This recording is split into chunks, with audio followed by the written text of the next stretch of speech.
Yo, what is up, y'all? It's Cone back here again tonight with another episode of After the Buzzer, the show where I recap the NBA games from the night. Sorry if the setup looks weird at all. I think it looks good, but also I haven't tested it a lot because I just got back to school. I was back home for spring break if you didn't know, so I'm back up at college now in my apartment. Kind of threw the setup together because I wanted to talk hoops real quick. Hopefully it looks good. Also, while you're here, please leave a like and subscribe. Helps me out a lot.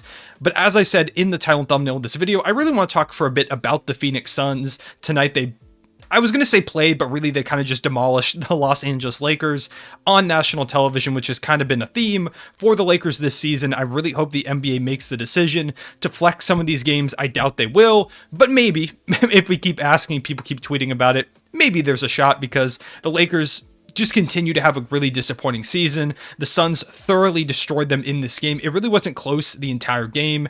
Even in the first quarter, it very quickly became a blowout. And by the end of the third quarter, the Suns had 119 points, which is more than the Lakers scored all game.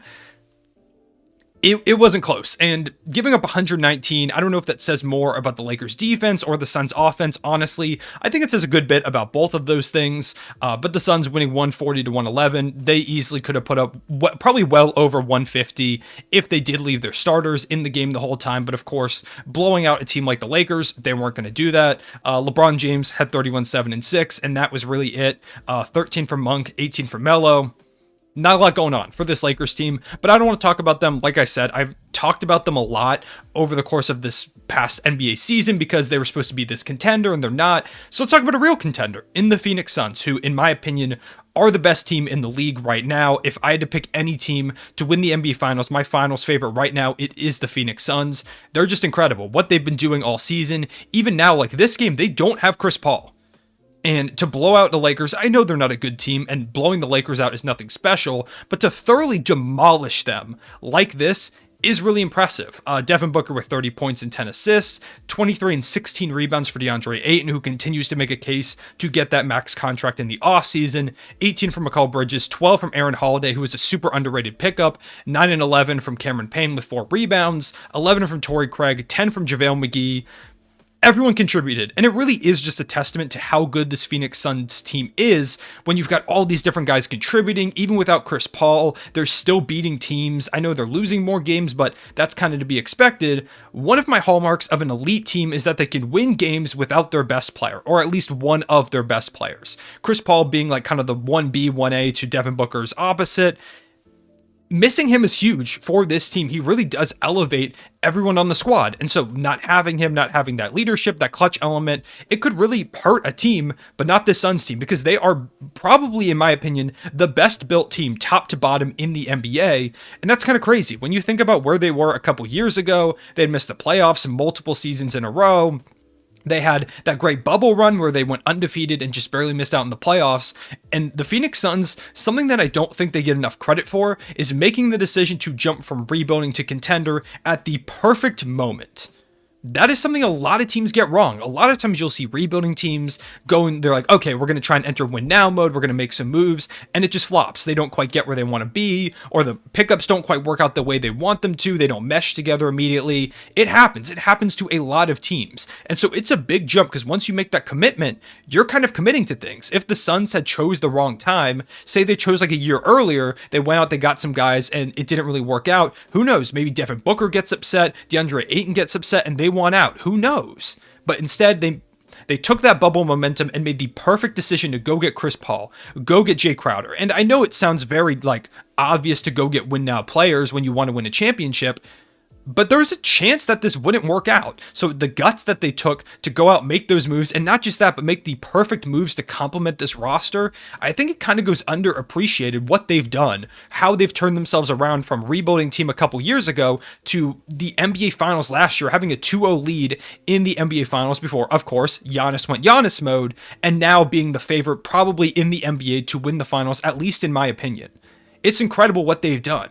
Their roster construction is insane. They have 3-and-D guys, playmakers, great bigs all over the board between Ayton, getting great backup big minutes from Biyombo and JaVale McGee, who have both been great this season. They keep bringing in shooters. They just keep bringing in guys that complement this roster. They all work into this great system set up by one of the best coaches in the NBA in Monty Williams. This is just one of the most impressive roster reconstructions I've ever seen in just the span of 1-2 years. And not just that, but not only have they built a great roster, they've built like what's nearly a flawless roster. Probably the biggest hole on this team is like, I don't know, like, I guess not having like a true superstar. And it depends, of course, what your definition is of superstar. Devin Booker is a top 15 player. Absolutely. Chris Paul is also in that conversation. By superstar, I kind of mean like top 7, 8 player. You can talk about all you want where you're going to have Devin Booker or Chris Paul, but that's like the one thing I guess they don't have. And even then, it doesn't matter because Devin Booker and Chris Paul are two all-star, all-NBA level players. So it doesn't matter that they don't have a superstar. They have those two great players, some of the best role players in the league with Mikal Bridges, Jay Crowder, Campaign being a great backup point guard. They've done everything right. And it's super impressive to watch. And it's one of the reasons why I really like this Suns team. I love watching this Suns team play. They've got Chris Paul, of course, a Thunder guy. Same with Campaign. Devin Booker has been one of my favorite players in the league, but it's just super fun to watch them continuously prove people wrong. The people that called them frauds last year said that, oh, they got away with injuries. What ifs don't matter. And a funny story talking about what ifs, before this game, Anthony Davis was asked about that series between them and the Phoenix Suns last year, and they were like, oh, do you think your hip injury contributed to y'all losing? Do you think you would have won if you were healthy? And he said yes. He said, we know that they got away with one. They know it. Everyone knows it. That was basically what he said. And then the Suns went out, thoroughly destroyed them. And after the game, Devin Booker was asked about that quote, and he said, there are a lot of what ifs, but it doesn't matter because we won. And then we destroyed them tonight. So he confirmed they saw that quote before the game. It's kind of been the story of the Lakers season. They've talked a lot and have not backed it up at all. The Suns, on the other hand, every time they talk, they seem to back it up. It's kind of just the way it goes. And I know people are going to go, oh, they lost the finals, but this is a completely new season. This Suns team is the best team in the NBA right now. Right now, they're on a tier of their own. They're the best constructed roster, and they did it in such a quick pace. They did it seamlessly over the course of like one off season. You throw in this off season where they made a couple tweaks, but kind of just really kept the core together. They've done a phenomenal job. Shout to James Jones and that entire front office. They're incredible. They deserve a front office of the decade award for the reconstruction that they've done. It was amazing the way that they committed to this thing, made it happen, and built what is the best roster, in my opinion, in the NBA. It's been super impressive. This Phoenix Suns continue to roll. They're going to be the 1 seed in the Western Conference. I really do think they're going to come out of the Western Conference. I don't think any team right now can touch them.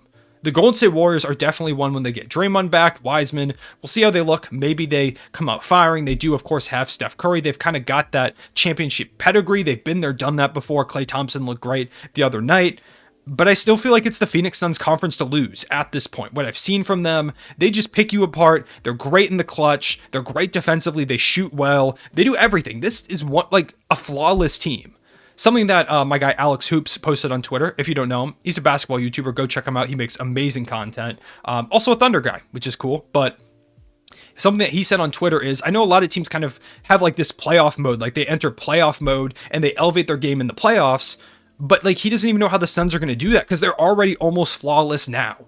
What they've been doing this year, dominating teams, having incredible stretches where they'll win like 20 games in a row.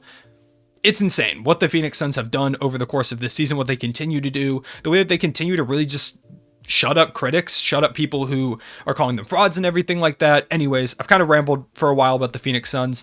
I really want to give them their props. And I think you should too, if you're still one of those people that's like, oh, they got away with injuries and stuff. Like this Suns team is just straight up good. They are insanely good. Yeah, I think they're going to win the championship. So moving on from that one, let's talk a little bit about Mavs Celtics. Of course, today was Kevin Garnett's jersey retirement. The Celtics need to start scheduling easier opponents on jersey retirement days. Either that or they need to start doing them before the game. Because if you don't remember, Paul Pierce had his jersey retirement the day that the Cavs came into town with LeBron James and the Celtics got destroyed. And now tonight, losing by 3 points to the Dallas Mavericks in Kevin Garnett's jersey ceremony game.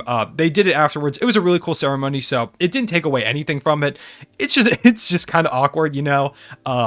They need to start scheduling like a rebuilding team when these things happen. If you're a betting person, I would start betting against the Celtics whenever they do these jersey retirements because it kind of just seems to be a theme. So But the Mavericks have really been good. I want to make an apology if you're a Mavs fan or if you're someone who watched that Kristaps Porzingis trade reaction video. I was super critical of the Mavericks in that video. I said it didn't really make a lot of sense. Dinwiddie's been bad this year. Bertans is a big contract. That has not changed. I still don't love the Bertans contract for any party involved. But Dinwiddie's been incredible, including hitting what was the game-winning 3 tonight. He had 18 points, 5 rebounds, 4 assists. He was great the other night in Luka Doncic's absence. I think it was against the Kings, if I remember right, where he had over 30 points. He's been so good. He's been that ball handler that they need. Tonight, they started him at the 3, which I think is a really good decision. He's 6'5". He can play that. They kind of went a little bit of small ball here and there. Dorian Finney-Smith had a great second half. I think he had like 13 in the third quarter or something like that. Drilling threes, he's a perfect role player. Of course, Luka did Luka things, 26, 8, and 8. 14, 4, and 2 from Jalen Brunson. Maxi Kleber had one of the most interesting stat lines I've seen because he had 0 points, 0 assists, and 13 rebounds. Which is fun. You had 9 from Josh Green. It was just a great game from the Mavericks, winning by 3 points, 95-92, over what's been a red-hot Celtics team. This Celtics team has been nearly impossible to beat over the past month. So the Mavericks coming into the TD Garden, beating them on their home court in a game where they had a lot of motivation to win, with Kevin Garnett in the house to get his jersey retired. It's a big win for a Mavs team that continues to roll, is trying to keep pace, stay ahead of the Nuggets and the Timberwolves, who've been really playing great basketball as of recently. They're trying to get up there into that home court advantage, and if they continue playing like this, they've got a shot. Moving on from that game, I only want to talk about a couple of more because I know I've spent a while on this. The Knicks and the Nets played, and I kind of just want to talk about Kevin Durant because he absolutely carried them. Durant in this one, there was a chance he could have had his career high if the Knicks didn't start doubling him, which was a very good decision because he had 53, 6, and 9 on what was good shooting. It was really effortless what he was doing out there. It's kind of scary that Kevin Durant and Kyrie Irving both dropped effortless 50 bombs within the past week. Kyrie did not play in this one because it was in Brooklyn, but at the same time, he was allowed to sit courtside without a mask, and then he was allowed to go to the locker room. It's a weird situation. I don't know what's going on. I'm not a politician, but it was interesting to see Kyrie sitting courtside. Just another weird thing on that season for him. The Knicks did all they could. 26 from Julius Randle, 24 from RJ Barrett, 25 from Evan Fournier, but KD was just too much. It's kind of weird every time I watch him play to think that he was on the Thunder at one point. It feels like it was legitimately a decade ago, which someone reminded me today when I posted that on Twitter. It was 6 years ago at this point, which makes me feel very old. But yeah, it just feels weird to think about the fact that he was on the Thunder a long time ago. It feels wrong now to see him in a Thunder jersey, despite, of course, him being one of my favorite players for a while on the Thunder.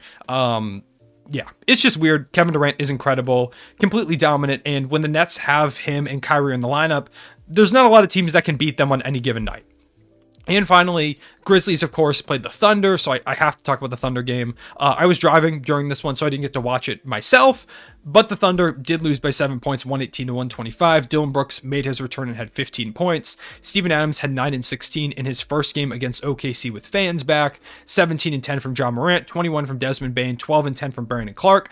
All around, a really good team effort. Jaren Jackson had a clutch block or two. He had 18 points, 5 rebounds, just a good game from him. On the Thunder side of the ball, 31, 6, and 7 for Shai Gilgeous-Alexander on 9 of 20 shooting. I think he went 12 of 12 from the line. He just kept attacking the basket and forcing them to make decisions. He drew a lot of fouls, which is a super critical piece to becoming a better and better scorer, is getting those foul calls, learning how to draw that contact, and he keeps getting better at it. Just a good game from him despite the loss. 29 points, which is a career high for Darius Bazley, and 10 rebounds. I went back and watched like the highlights and stuff. I loved what I saw from him in this game, picking his shots very carefully. I think that is kind of key to Darius Bazley becoming the player that he wants to be and that I think he can be, is choosing shots carefully, choosing when to attack versus when to defer, when to pop that 3 or attack the basket. He's still finding that balance, and I think he's gotten better at it, but as he continues to find that balance, he's going to get better and better. 15 from Trey Mann, who returned after injuring his ankle. 16 for Lindy Waters, who I think is super fun. If you don't know, he's a guy that we just picked up on a 2-way contract. We brought him up from our G League team, and he's basically just like a shooter. It's fun because OKC has not had many shooters in their history, so it's cool to see him on the squad. And you had 10 and 8 from Poku. All around, a decent effort, putting up a good fight against the Memphis Grizzlies team that did, like I mentioned, get Dylan Brooks back, and it's just a good team in general. So those are my thoughts on some of the games tonight. I'm sorry I didn't talk about more. Like I said, I spent 3.5 hours driving earlier, so I missed a lot of basketball. Let me know what your favorite moments were from the night down below in the comment section. If you made it to this point, drop a "the Suns are really nice" or like "the Suns can win the West" in the comment section. I don't know. Just let me know your opinion on the Suns if you made it to the end of the video. Make sure to leave a like and subscribe. I appreciate y'all watching, and I will see you all later. Real one, say it back.